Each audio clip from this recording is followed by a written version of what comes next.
ஆவிகள் அங்கங்கே வேலை செய்யும், அமைதியாக இருக்கும். திடீர்னு ஒரு மாதிரி கொக்கரிச்சிட்டு கிடக்கும், திடீர்னு 4 பேர் தூண்டி விட்டு கிடக்கும், ஒரே குழப்படி ஆரம்பிச்சிடும். அங்கே பெரிய அதான் குடும்ப அரசியல், குடும்பத்துக்குள்ள பல அரசியல் நடக்கும்.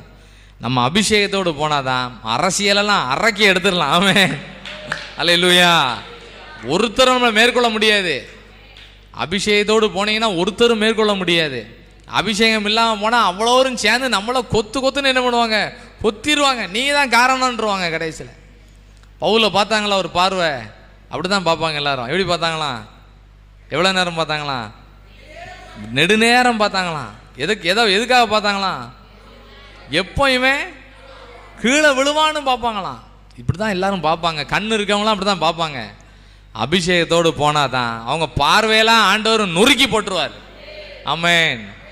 பவுலை பார்த்த பார்வையில் கடைசியில் அவங்களுக்கெல்லாம் ஆண்டவர் நோயை கொடுத்து ஒருத்தருக்கு